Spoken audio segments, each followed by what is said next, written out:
Today's Shiur Klali, okay, good. Today's Shiur Klali is on the specific mitzvah of Pidyon Haben. I want to start off, and I've sectioned off the source sheet. I want to start off with a little bit about the background, move into a little bit practically how it's done. I'm going to go out of order from the sheet. We'll then move back to the lumdus behind it, and a last bit about practical application. Make sense? Get started? Good. Okay, so taking a look, the mitzvah of Pidyon Haben actually it appears 9 separate times in the Torah. I've brought 3 of them here on the beginning of the source sheet because I want to show a little bit about the development and thinking behind the mitzvah. The first source in Perek Yud Gimel of Shemot, so Kadesh Likol Bechor, so set aside or sanctify every firstborn, that is Peter Rechem, the opening of the womb. We'll come back to that later. Bivnei Yisrael, Adam and Behema. We have Bechor Behema is its own mitzvah of what you do with a firstborn animal, but firstborn person as well. Now, as it goes on, the text is giving us the idea that it's based on Makat Bechorot, because God took us out of Egypt, house of slavery. Look further in number 1, and that when Paro wouldn't do this, Hashem struck every firstborn. So at this point, the mitzvah of Pidyon Haben is effectively a buyout that whoever is a Bechor here, can I have a show of hands? Who here is a firstborn Bechor? A decent number of Bechorim in the room. Okay, you know. So that as a Bechor, a person, as it were, owes a bit to Hashem, and there will be this redemption that you were spared. That's our first source. If you look at the second one, though, there's totally different rationale given by the Chumash, which is, if you're looking at pasuk Veidaber Shem Moshe Lemor, source 2. Ani hine lakachti et haleviim mitoch bnei Yisrael tachat kol bechor. That Shevet Levi has been placed in lieu of the Bechorim for the service in the Mishkan and the Beit HaMikdash. Kili kol bechor b'yom hakoti kol bechor b'yom Mitzrayim. So now it's still referencing the Bechorim in Egypt, but it's been applied over to Shevet Levi, that now you have to redeem because the Levim are going to serve. And the last one in number 3 is from Parsha Korach. This is where we get that it has to be 5 shekel. If you look at Pasuk Tet Zayin in source 3, Uftuyav ben chamesh tipadeh be'erkacha kesef chameshet shkalim b'shekel hakodesh. 5 silver shkalim, esrim geirahu, 20 geira. So it's given us the amount. The Sforno in number 4 ties all 3 together. I said there were 9 sources, but it ties these 3 together. He says, Kiliko Bechor, Mikodem Haita Avoda Bechor. Originally, the way it was supposed to be was that the Bechor, every family could potentially have the equivalent of a Kohen. Right? The family would have a firstborn son, so 50-50. Those families that had a girl first wouldn't have a Kohen in the family. Those families that had a boy first, he'd be a Kohen. You would know, if you were born, firstborn boy, that growing up, you're going to have a job. And you say, yeah, but I don't want that job. I want to be a lawyer. I want to work in cash advance. Whatever it is I want to work in, right? These are the things I want to do with my career. That's lovely. You're going to need to be a Kohen, at least for a month a year. And that's actually what Kohanim do. They don't serve the entirety of the year. They work. They work for the week of Sukkot, the week of Pesach, 1 day of Shavuot. They're basically working yantifs like shul rabbis, and then 2 one-week shifts. That's how it works. So you spend about a month at the Beit HaMikdash, Kohanim and Levim. This would have been that the firstborn in every family. And so when your family went to Yerushalayim for Yantif, you know the whole family is going to be having Seder, let's say, but our eldest is going to be working in the Beit HaMikdash that day to help with all the shechita of the Pesach and hopefully come join us, etc., etc. But it would be a Kohen in every home. That's what was supposed to be. B'yom hakoti kol bechor be'eretz Yisrael, higedashti li kol bechor Yisrael. So the Sforno adds in that when it says, when I struck the Bechor in Egypt, that was when Hashem, as it were, laid claim to the firstborns, that they're now going to be Mikdash-oriented or Mikdash-destined. Omnam, במכה בכורות שהיו בכור ראויים להיענש בעוון הדור מפני היותם היותר נכבדים בהיותם בלתי ראויים להינצל ממכת מדינה כעניין פן תיספה בעוון העיר. He says, however, the Bechorim were potentially subject as leadership to being punished in Egypt, and Hashem saved them. V'ani tzaltem. So Hashem saved them. So now, Hashem says, I saved these people's lives, and I lay claim to them. They will now serve, and they're not allowed to get regular jobs. But go on a little bit further. It says, but at this point, it's going to be the Bechorim. And then when we get to, at the end of the Sforno, so when we get to the Cheda Egel, so the Bechorim are not the ones who stand up for Hashem, but rather Shevet Levi. There's a swap out. And thus, we're going to now need a Pidyon. Because every Bechor is born, as it were, to serve in the Mikdash. But because they're not going to be allowed to serve in the Mikdash because they weren't the ones who stood up for Hashem and Levi did, they now have to basically buy them out, go to Shevet Levi, go to a Kohen and say, look, it should be me, not you. I'll give you 5 silver shekel, you will now serve and I will not. That's our sort of our background here, building out of the Psukim. If you turn over the sheet, I'm going to skip the section about rarity and nature for a moment, to get to a little bit about, actually no, let's do nature first, because it'll set up a little bit more about the declaration. So the nature of the mitzvah. Taking a look at the source at number 10, the Gemara in Kedushin says, Ha'av chayav bivno lamula livdoto lelamdo Torah la'asio isha lelamdo umnut, that a father, parents have an obligation, father specifically here, to get his son a bris milah, a pidyon, if relevant, to teach him Torah, to get him married, to teach him a craft, get a career. Those who say that you also have to teach your child to swim, it's very dangerous if you don't, fine. Now, the question that comes up here is when we say that a father has an obligation to do his son's pidyon, what happens if he didn't? So taking a look at the Shut Rashba, the Rashba Tshuva in Chelek Bet, source 11, says, Sheila, Ruvain Bechor Yaakov, v'lo padal aviv. We have a guy, we're going to call him Ruvain.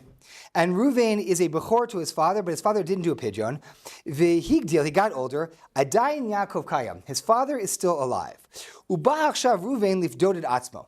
So Ruvain now has come along and said, listen, my father didn't do a pidyon for me, for whatever reason. I'm 30 years old.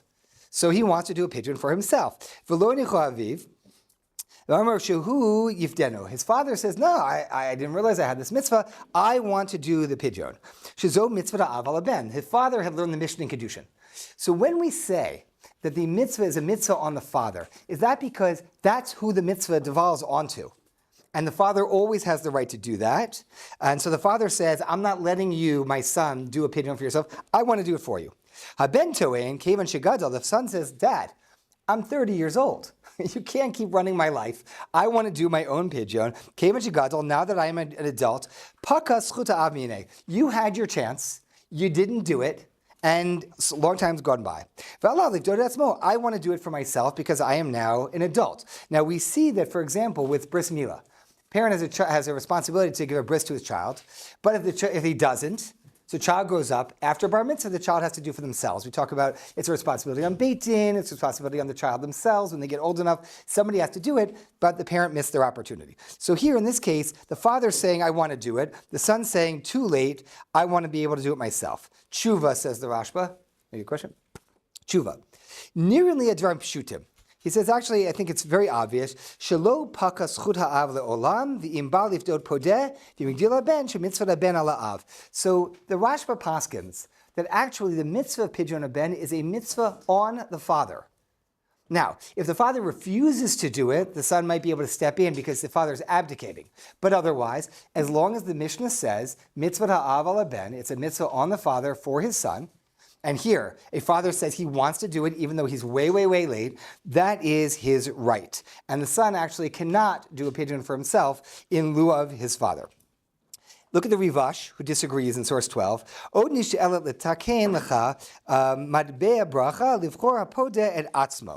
he says actually we should make like good coins to be able to be podeh yourself. He says the Rambam talks about the different gifts that are given to a Kohen. One of them is hapodeh et beno, mevarech al pidyon ben. He makes the bracha of on pidyon ben. And when you make the bracha for yourself, you say mevarech lifdot et habachor. There's a different language. If you're making the bracha as a father doing a pidyon, asher kishar mistav zivanu lifdot et haben, because I am redeeming my son. But if you're doing it for yourself, it changes, the bracha changes. You don't say to do redemption for the son, because you're not redeeming your son, you're redeeming yourself. Says the Rivash, it should be lifdot et habachor. We change the language of the bracha when you do it for yourself. And the Rivash is clearly holding that a person can and should do his own Pidyon Haben. If you go onto the other side of the page, where we get to the underlined part, it says, Efshar letei ta'am. L'fi sheba'av efshar lahasot mitzvah zo ayidei haben kishigadel, kishigadel az efshar lahasota ela ayidei atzmo. He says, what's going on here? When you have the father does the pidyon for his son because the kid is too little. It's not that it's a mitzvah of the father, says the Rivash.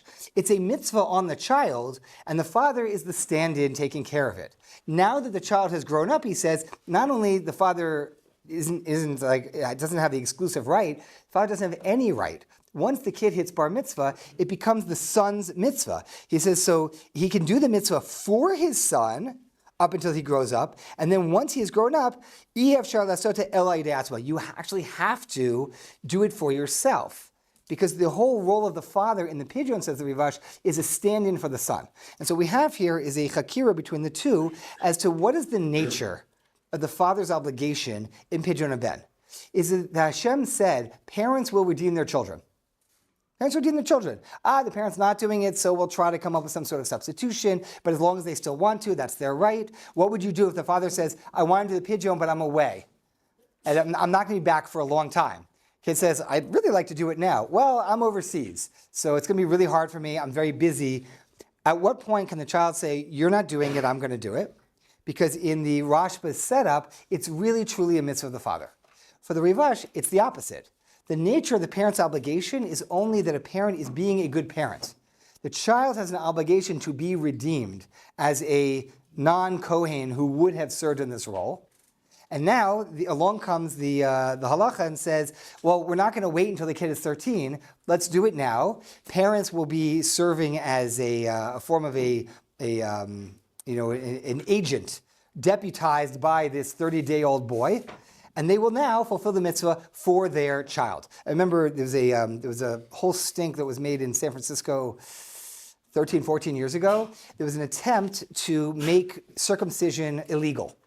And so it was a movement. They were going to try to ban circumcision in the city of San Francisco, and now you'd have to either leave the city, or the idea was that you wouldn't do it. So the anti-circ movement is what they called it. I thought that was, they were being very cool about it. Now, what was the issue? So the counter-arguments that were brought, primarily by the Jewish Community Relations Council, were two.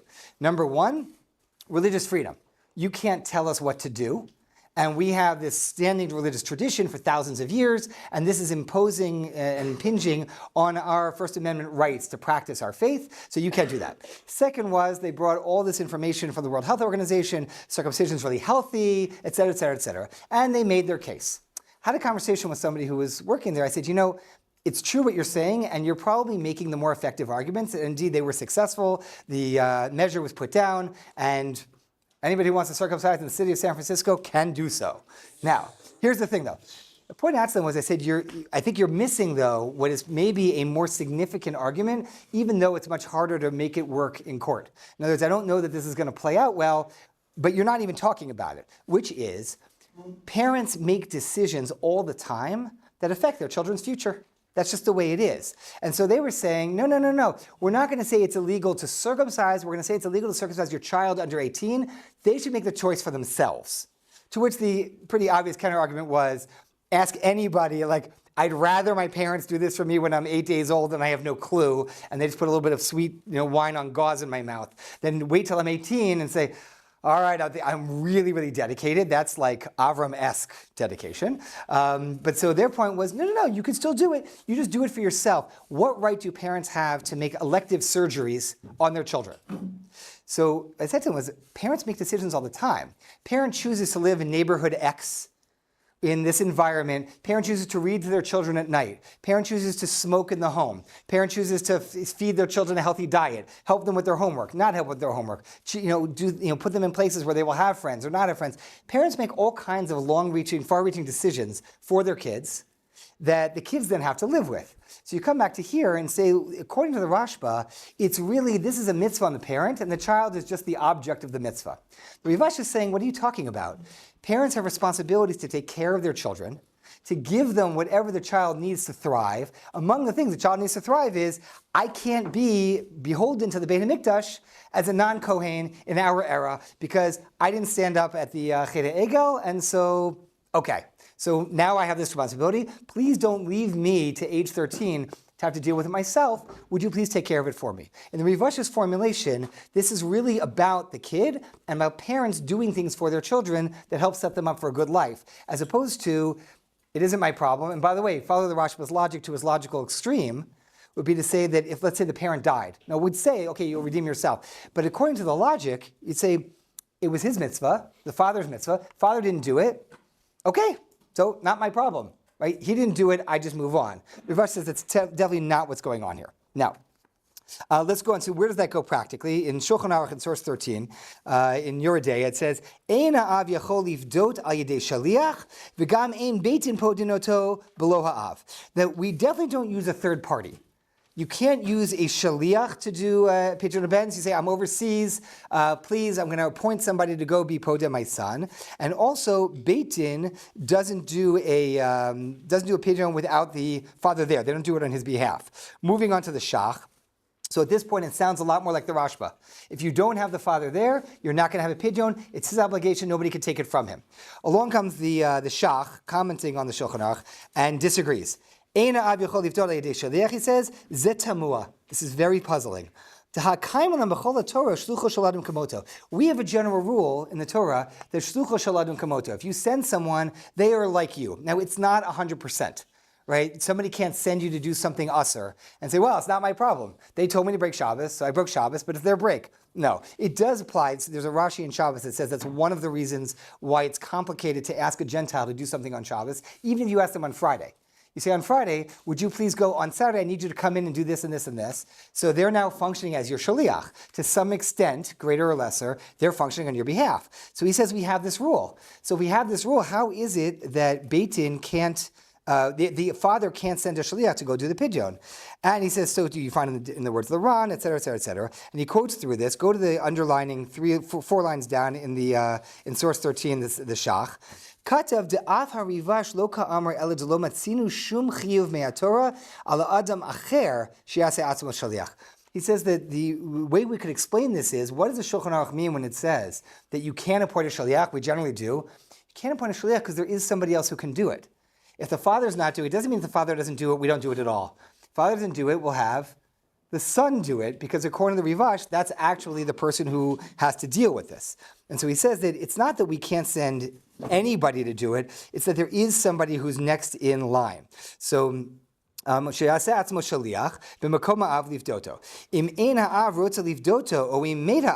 father won't redeem him or has died, Beit Din does not have a chiyuv, an obligation now, to now be instead of the father to do the redemption. He says the point of saying that Beit Din can't do this is Beit Din can't do this to try to exclude the father. But it says, doesn't mean, he says, according to everybody else, you could still send a shliach. If the father is just not doing it, they could do it instead. Or we made it if he died. You could also use a grandfather. So what the Shach is saying is that although the Shulchan Aruch comes out sounding like the Rashba, that it's a mitzvah on the father, and if the father won't do it, then we're just done.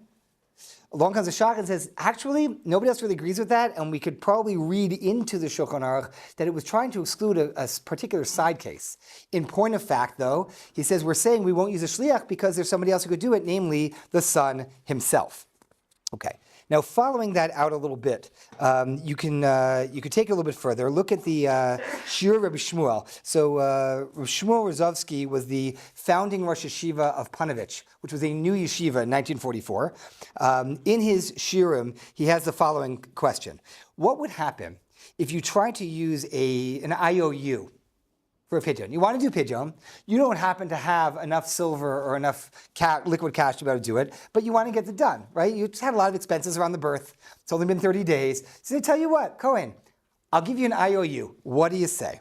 He says, "V'lo dam the Pidyon ben te'enu ela pira'on chov lekohanim." He says that whatever he had been talking about beforehand is not comparable to Pidyon ben, which is really a paying of a debt to Kohanim. Ulahachi mahani av kishaparei tehchayvut b'shtar kevan sheitchayvut harei haita avur zeh v'hagufu Pidyon shaparei chovo lekohanim.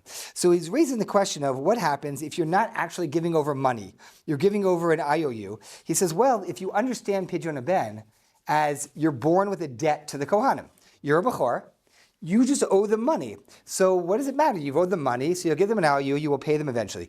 But he says, but ulam l'chori yesh lochiach mehad dekatav Rashba tishtarit chayvut lo mahani Pidyon ben. He says, but take a look at the Rashba who says that you cannot use an IOU for Pidyon ben. Shagam b'Pidyon. It's not simply a paying off of a debt. It's not just that I have a debt and I need to pay off that debt. There's actually an action happening here. There's a mitzvah taking place to do a redemption.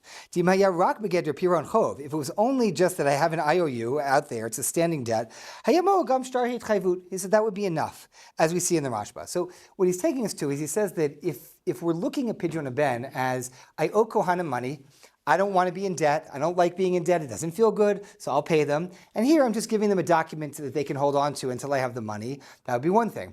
But he says there's more than that. Like, why do we make a bracha? Right? You make a bracha because there's actually a mitzvah here. And the mitzvah is to do an act of redemption. Similarly, if you look in the Shari Yosher or Shimon Shkap, the Shari Yosher, by the way, is maybe familiar to you because we talked about it on the retreat in terms of Im Ein Nili Mili and the expanded self. So that's in his introduction to the Sefer, because a lot of Baalei Halacha put machshava into the introductions of the Sfarim. Now he's in the halachic portion. So Shimon Shkap in Chelek Hey says as follows: V'lachein nira lefi niyudati ma desavri hanach v'shodem delo mahani ma dekible kohen b'Pidyon ben ma shalosh shave chamesh slaim. That what would happen if a Kohen agreed, said, listen, I feel bad. I know your family's tight on cash. I am fine accepting one silver coin. It's okay with me. You know what? Why don't we just do the Pidyon on something else? Maybe something Shava Pruta. You could do lots of things with the Shava Pruta. So hey, why don't you just do the Pidyon? You don't need to give me 5 silver sela. The Inyan Pidyon to lo nifte b'zeh. He says that does not work. Why? To the Inyan Pidyon, be'ina davka chamesh slaim, you really need 5 slime that the Torah described. If the Kohen has not yet received 5 slime, you haven't done the Pidyon. Now this is an important subset of monetary law. In general, in Jewish law, you can work out whatever you work out with somebody who knows what they're paying or not paying, and as long as you both agree, we're good with that. Did I tell you guys a story about my popcorn business when I was a kid? Did that come up? No? So basically like this. There's a rule in halacha ona'ah. Ona'ah is you're not allowed to overcharge more than market prices. It's a issue from the Torah. It's the 4th paragraph of Bava Metzia. Goes through this at length. You can't overcharge more than 1/6, so 16 2/3% above market rates. So that means that if I decide to open up a business in yeshiva and I'm going to sell schnitzel, or I'm going to sell soda, or whatever it is I'm going to sell. So I have to figure out what the market price is. Now, market prices vary. There's like the market price at Costco, which will be cheaper.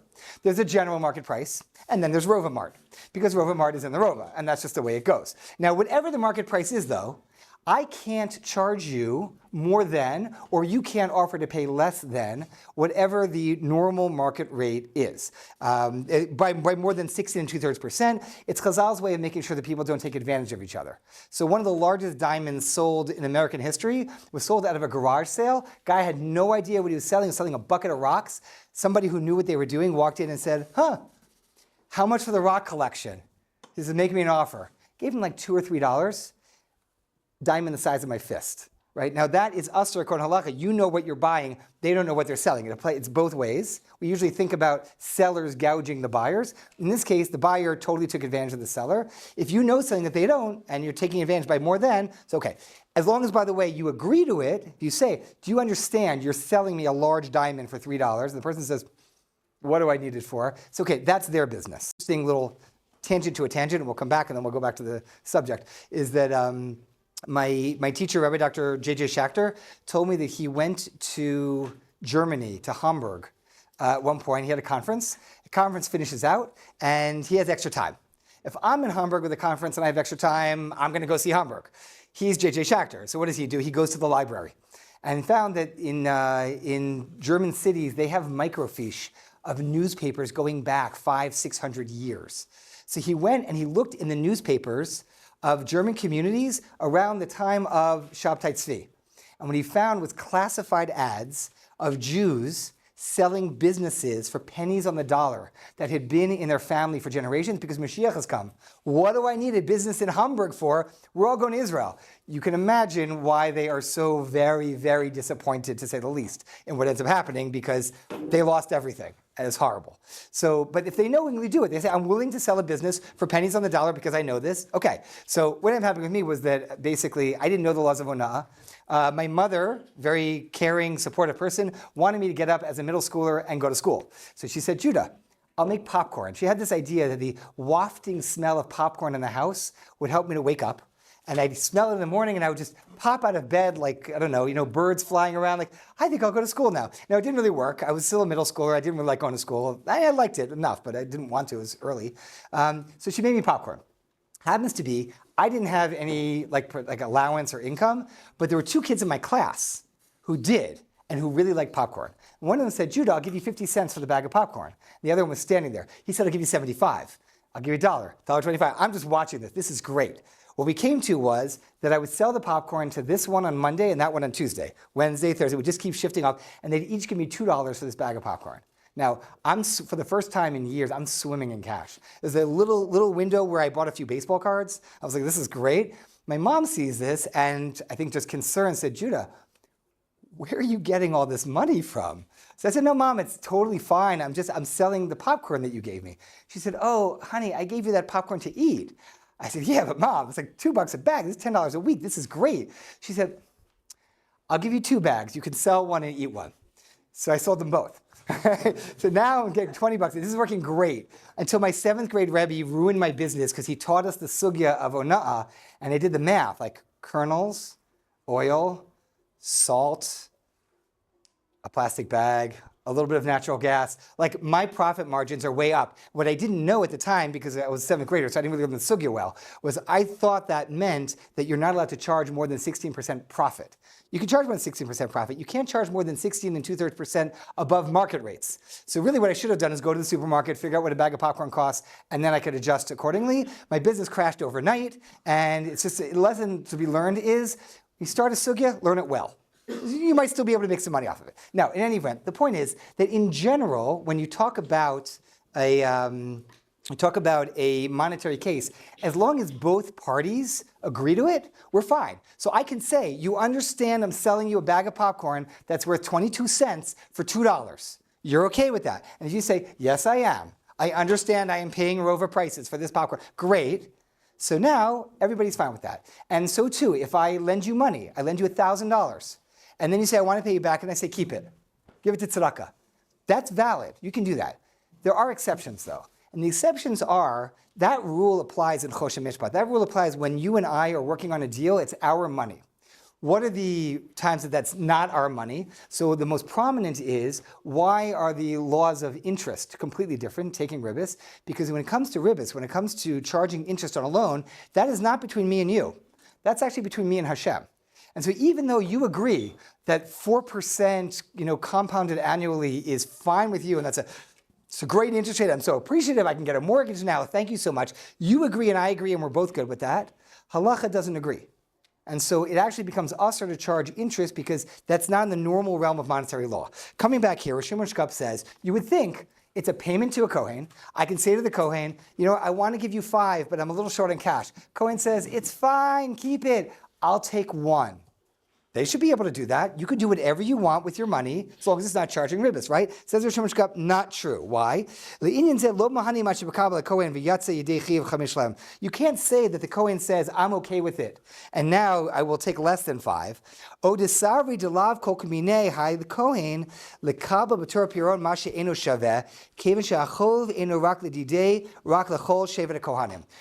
his idea here? Right? What makes this different from all other monetary law pretty much? I'm sorry? Exactly. This isn't money for Bob Kaganoff, the Kohen. right? It's not his. This is money that belongs to all the Shevet Kahuna. It belongs to all of Shevet Levi. So what business does he have representing an entire family and saying, I'm not going to accept this? It's not yours. It belongs to all of us. You may be the particular recipient and you can take it home and you can buy stuff with it. But you're accepting on behalf of all of us. You don't have a right to lower your prices from what the Torah said for all of us. It's not his money. He's going to get it, but it's not his to make that decision. Okay, so now, turning over, there's a declaration. If you turn over the page, it's source 16. This is what happens at a Pidyon. And it's almost comical. The Kohen says to the father, or to the person doing their own Pidyon, if we're following the Rivash, and that's where we're going, my baitvei, what do you prefer? Would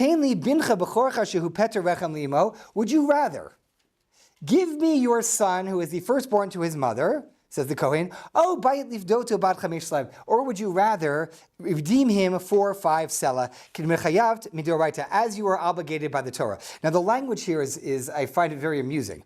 The second part of it is like, would you like to give me your son, or do you want to do your mitzvah de Orayta? Like there's a certain pressure there he's putting on. But the other is like, what happens if the father says, kid cries a lot, kind of a little screaming meatloaf. I'm not really so sure I'm into babies. Maybe you take him. But that never happens. But like, why not? The Kohen says to him, my baitvei, what do you prefer? So look at the tour in source 17.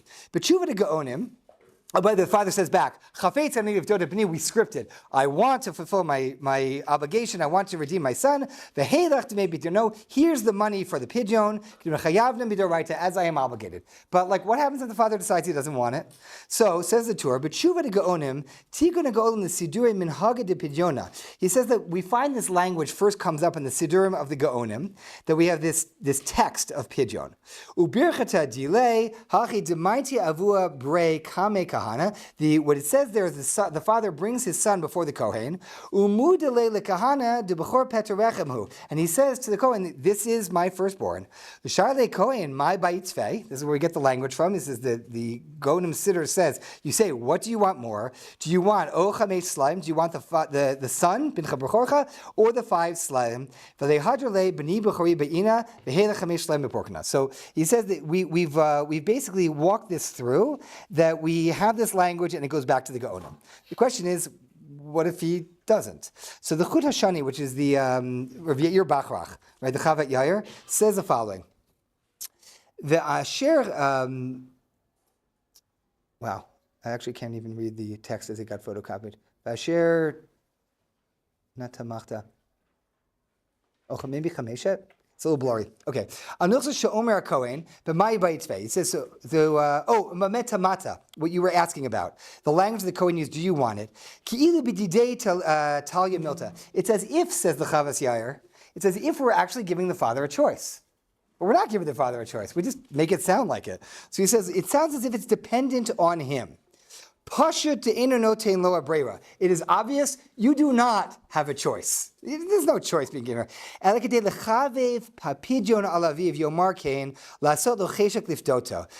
ulai libo lifdoto b'mamon kulehai kilu natnam lekach. So basically, he says that we're not really giving anybody a choice. We want him to say it because we want him to be happy about the mitzvah. Because if he's just doing it, he doesn't want to do it. It's just like, another tax. I've got to pay out this money. So he's not going to really feel particularly good about it. So we say, would you rather have your child? And the hope that the father's going to go, of course I want the child. This is a bargain.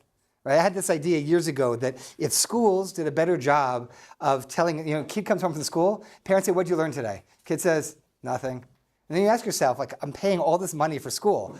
What did they even learn? So if schools did a better job of communicating to parents, are you kidding me? The money you're paying in tuition, this is a bargain. You have no idea what amazing things your kid is getting. We're doing something similar here. That basically, the father's going to be like, 5 silver sela, that's a lot of silver. So we say to him, well, sir, would you rather have the silver, or would you rather have your son, and I'll throw in a mitzvah d'oraita while you're at it? Oh, that's a pretty good deal. I feel really good about this. I would have given you 10 for that kid. He's a wonderful child. So he says to make us feel a little bit better about it. Go over to the Minchat Shlomo Zalman Auerbach in 19. It says, V'chein Pidyon ben, he says, this is why I think the Gaonim made that language of, what do you prefer? The man yeda ha'av, שבנתינת הסליים לכהן הוא עושה פדיון, אבל אם טועה וחושב שאם נולד לו בכור צריכים ליתן מתנה או צדקה לכהן 5 סליים, אפשר דאין בנו פדוי אם לא בירך. As opposed to the Chavat Yair who said that the reason that we're having this whole conversation is in order for the father to feel good about the mitzvah and not be resentful and feel like he actually got a great deal. He got a mitzvah, he got his kid, it's really fabulous. Shlomo Zalman says totally different.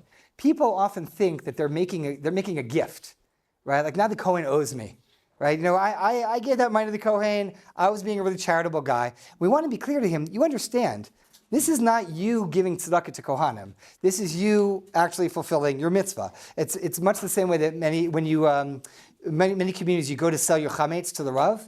So you go to the Rav, and what happens? Very strange. He's potentially buying your chametz from you or selling your chametz to a non-Jew for you, and you give him money. That's backwards. He should be paying me, right? I give him my chametz, valuable chametz. It might be really good chametz, aged chametz, who knows? But I've given it, and now they're going to pass it on. You should pay me, and then why am I giving you money? Answer is that's not what's happening here. You don't pay a Rav to sell your for the chametz. It was one of the times historically that people interacted with the Rav of their community, especially if you were in Europe for centuries, you didn't have that much dealing with him, but you need to go sell your chametz. So when you sold the chametz and a couple of other times a year, it was a nice thing that you gave a little money. It was basically to support having a Rav of the community. It's just a time for it. But you're not paying him for the chametz because you're selling the chametz. You don't pay for something you sell. You're paying him its support. So you might think it's the same thing here. I'm supporting the Kohanim, and then you have something totally different in mind. You don't have in mind that you're fulfilling a mitzvah. Says Shlomo Zalman, we need to have this declaration so that you actually know what you're doing and don't think it's anything other than. Jonah. Does it have to be this exact lashon? Can you say it in a different language, or can you say it in a way where it means the same thing, making the same point? You totally could. Yeah, this is not a magic formula. In essence, if you think of I'll use the same parallel. When we do b'dikat chametz, so we make a declaration. Declarations written in Aramaic. We say to people, if you don't read Aramaic, you're making a declaration about how your chametz doesn't belong to you anymore and it's null and void. You need to know what you're saying. This is one of those cases where actually it's important to know what you're saying. If you don't read Aramaic and you say, my ba'et tfei, and you have no clue, so then you're not fulfilling this whole idea of being sameach with your mitzvah, knowing that you're not giving to a Kohen, understanding it's hineni muchadim zuman, I'm going to do this mitzvah. So yeah, if you don't read Aramaic, definitely read it in whatever language, and frankly make up your own terminology as long as you're hitting the point. Good. And remember, this all starts with the Gaonim. People have been doing Pidyons far longer than there were Gaonim. Okay. Good. Now, in the practical aspects here of how this works, the first is, when is a pidyon done? So the Mishnah in Bechorot says, if a father dies, unfortunately, tragically, within 30 days of the child's life, so we assume there was no pidyon yet, unless we have some sort of a proof, after 30 days, after 30 days, it's bechezkat shenifta, we'll assume, unless we heard otherwise, most people do this, so we would assume it got done. And that's when they told us that there was a pidyon shiyavi raya. So the pidyon is done at 30 days. The reason for 30 days as a minimum is that 30 days is when we say that the baby is viable. We want to know the child's going to survive. Obviously, nobody lives forever, and things can happen, God forbid, in life, and there are tragedies. But up to 30 days, the child's not what's called a bar kayama, a set child. So we'll do a bris, bless you, we'll do a bris at 8 days because the Torah said so. But otherwise, pidyon we just have to do. We wait a month, now they're bar kayama, we go on. Look at the Mishnah Berurah in 21. V'afilu im kalu lo be'erev Shabbos chavtet yom v'yud bet sha'ot v'tashin tzan gimel chalakim misha'a shehu a cheshbon shel kol chodesh. So the Mishnah Berurah is raising the question of, we say we do it in a month. Do we mean a halachic month or a calendar month? Do we mean so Chodesh Tevet is a 29-day month. So, a month went by, you were born on Gimel Tevet, and now it's Gimel Shvat, so we can do it now. Or no, do we mean a full 30 days, even if the month wasn't that? So the Mishnah Berurah says that even if we've gone through 29 days and 12 hours, and this B'nai Chalakim, that is the exact measurement of how long it takes for the moon to orbit around the earth, that is actually a month. Cheshbon kol chodesh, imid chalek hashana liyud bet chalakim, he's doing the math for us, b'shaveh, afilu hachi lo yifduhu b'yom vav. You still shouldn't do the pidyon on that Friday, the day before. Levisha chodesh shebetorah hu shloshim yom shleimim. Says, even though the astronomical month is this much time, we need a full 30 days to have gone by. So what do we do practically? For practical purposes, we actually don't do a pidyon on day 30 because the child was born at some point during the day. And we want a full 30 days to have gone by. So what we do is we do pidyon on day 31 because we want to know that a complete month has elapsed. In theory, you knew what time the child was born and you do it to there, but we just don't do it that way. We do a full 31 days, 31st day, full 30 days. Kevan sheyom lamed aleph u'b'shabbat yitchel ad char Shabbat. He says, and if day 31 was Shabbos, so he says push it off to Sunday, it'll be day 32. We just want to know that we got a full 30 in. Good. Going over to source 22, the Shulchan Aruch says, "Mitzvah aseh livdod kol ish miyisrael beno shu bechor le'ima Yisraelit." So the mitzvah is to do a pidyon for everybody who qualifies, which we're going to talk about in a moment. Someone born to a Jewish mother, bechamesh slayim, with 5 selah, shehem kaf chaf meim, 120 meim, which is 30 shloshim darhamim. Now, darham is not a normal form of currency nowadays. It was for quite a while. Kesef mizukak. V'yesh omen, he says that some say that you could do it this way, that way. The Shulchan Aruch is trying to give us a calculation of how much money is this. So a darham is apparently, there's a machloket. A darham is between 2.8 grams and 3.2 grams, and we need, what did we say? We said 30 darhamim. So if you take the more machmir end of that, so it's 3.2, multiplied by 30, you're going to get to 96 grams of silver. 96 grams of silver as of yesterday, I just looked it up online, was it's gone up, but it's $94.48 as of December 18th. Right? Was the cost? It's not a huge expense, not tiny, and obviously, costs of silver have fluctuated. So that's where we're at now. I did this calculation some years ago. At the time, it was 53. When Arne Kiva was born, so my eldest, this is 24 years ago. I don't actually remember how much it was. I think it was somewhere in between. I think it was somewhere around like $65, $70. Price of silver went down, price of silver went up. So it's about a little short of $95. You then need to be able to get actual silver. A silver dollar today is not silver. You need coins that are made of actual silver. So in the US, what many people, they sell kits, like sets. You can get silver coins. You can go to Precious Metals Exchange. I ended up going for his pidyon. I went to a place in Brooklyn that was selling older coins. And I got some silver dollars that were before 1924. So before 1924 and earlier, silver dollars were still made of 90% silver. Did the math, said, okay, this is the weight of the coin. 90% of this is silver. How many coins do I need to get to 96 grams? And ideally, if I can make it 5 coins, people like to do that. It's just a nice thing because it's like the 5 silver sella. Alex. Good. So what happens? So you take the coins and you say to the Kohen, what do you want? The Kohen says, what do you want? I'm giving you the coins. In many, many cases, the Kohen will say, great, you do the whole pidyon, you make the bracha, and there's a whole procedure. Usually it comes with a sudat mitzvah. So you wash, you eat bread, then everybody gathers around. They'll often bring the baby in on a silver platter. It's cute, right? People put like silver jewelry around it. This is all minhag. It's very, very nice. And then he says, "My bayitvei." You say the bracha. You give the kohen the money, and then what happens at the end? So very, very frequently, kohanim will then say, "Oh, okay, and here's the coins back." So many poskim say that's fine because it's the Kohen got the money and it's theirs and they can do with it what they want. They can give it back to you. There are those poskim who raise the question of if the Kohen gives it back to you, it's really the Shlomo Zalman piece. How do you know that the intention was really there? Right? If they're just taking it ceremoniously, we're concerned. Well, if the Kohen gives it back to you, maybe they showed you they didn't really mean it. They undid your pidyon. So there are many people who will be makpid to tell the Kohen, please don't give it back to me, or this is what I did. I wanted the coins back. They're in the family. These are my son's pidyon coins. So I said to the Kohen, can I buy them from you? And he said, I'll just give it to you. I said, no, I'm asking you. I don't want you to give them to me. I want to buy it from you. He's like, nah, Rabbi. At the time, I don't know if I was right. I said, Judah, like whatever.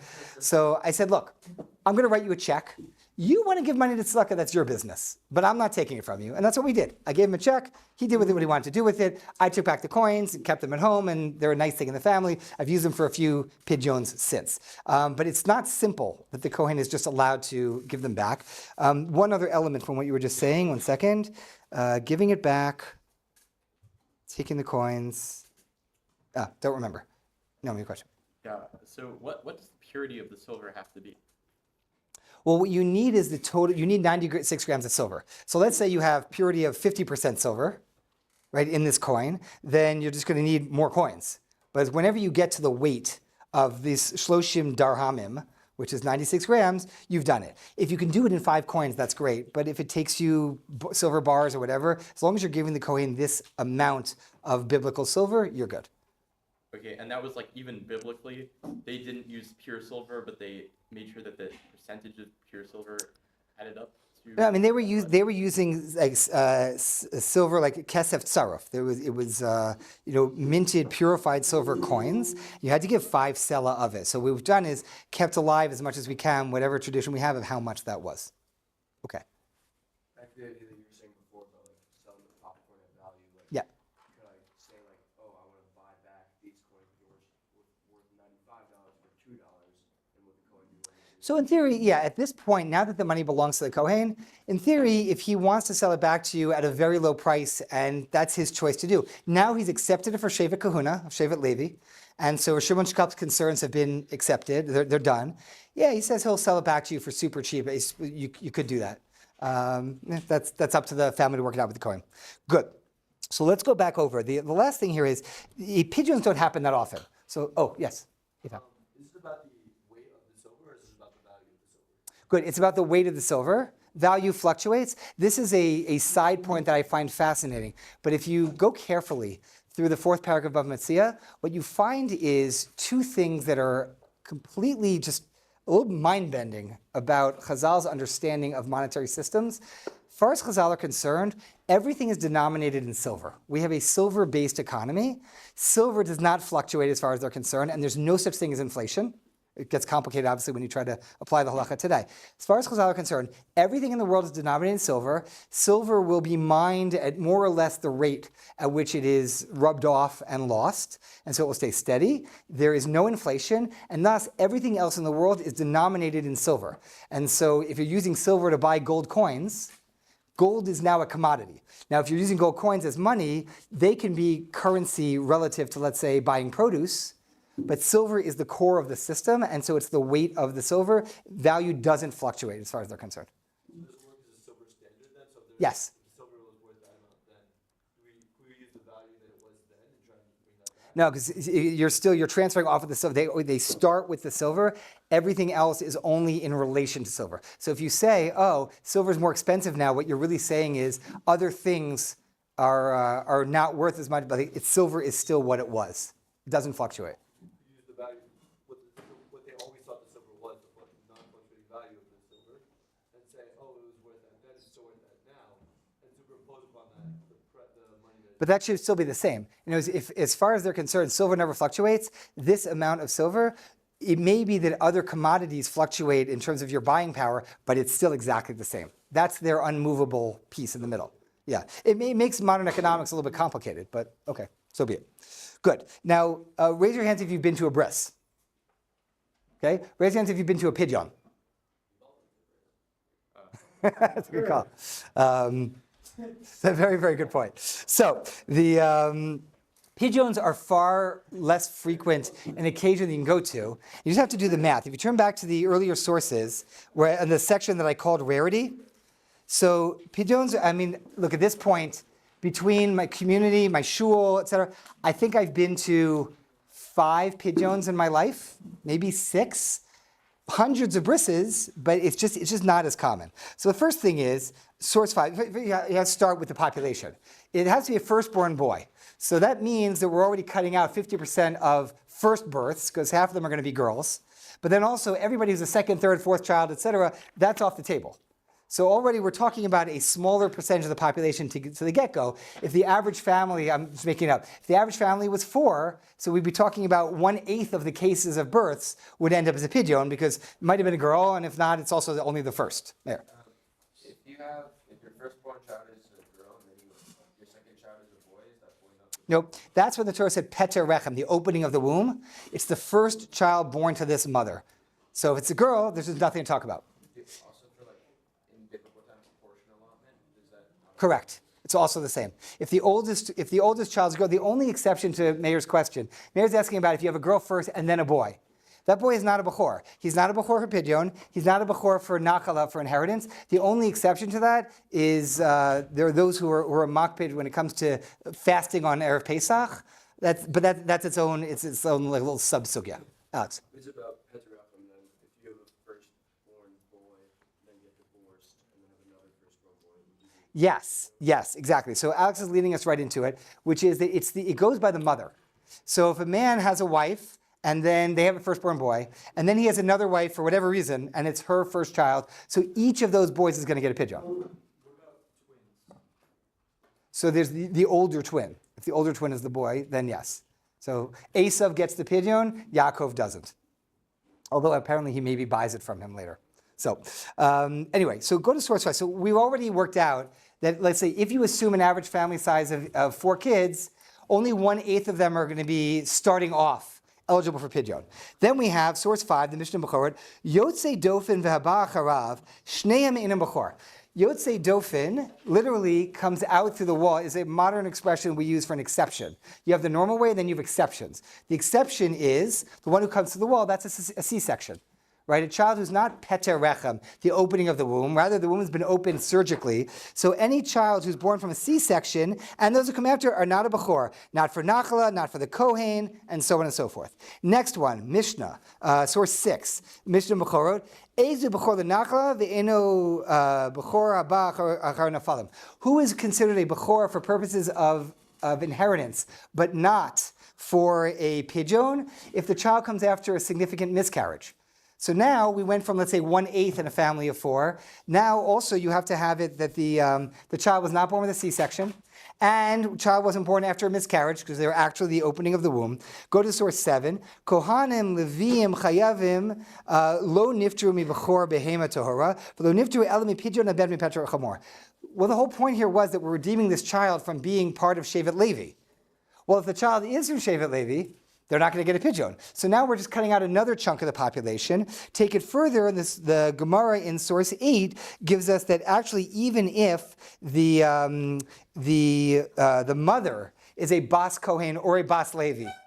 So now we took our population. We said, okay, if you have 4 kids, you have a 1 in 8 chance that the eldest is a boy. And now that 1/8 also has to be not a C-section, not coming after a miscarriage or an abortion, not coming from a father or a mother, either of whom is a ben or bat, Kohen or Levi. So you start to find out why in the larger population a pidyon is pretty rare, right? So if we were to sort of go here, everybody put your hands in the air. Okay, good. Put your hand down if you are not a first child. Okay. Put your hand down if, as a first child, your mother or your father is a Kohen or a Levi. Okay. Put your hand down if, for all of the reasons that we were listing here, you would not have ended up with a pidyon. Okay. And then you had a pidyon? Great. What? No, it's behind you, Ethan. Your hand's down. Pidyon? Yes. Pidyon? We're good? Oh, there are a lot of pidyons here. Well, this is more than usual. Good. Okay. So put your hand down if you had a pidyon. Right? Which leaves us with one lucky man in the room who qualifies for all of this. Ilya, let me ask you, is your father or your mother a Ben Cohen or a Ben Levi? No. Your firstborn boy? Was there any pidyon done for you? No. Do you happen to have on you perhaps 5 silver sela? Would you show me? Oh. Are you sure that's silver? What is it?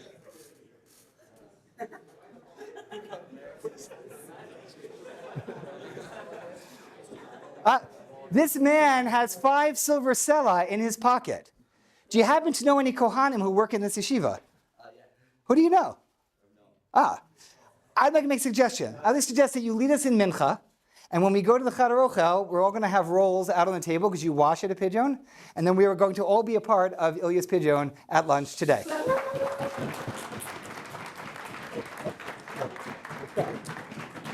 Want to leave?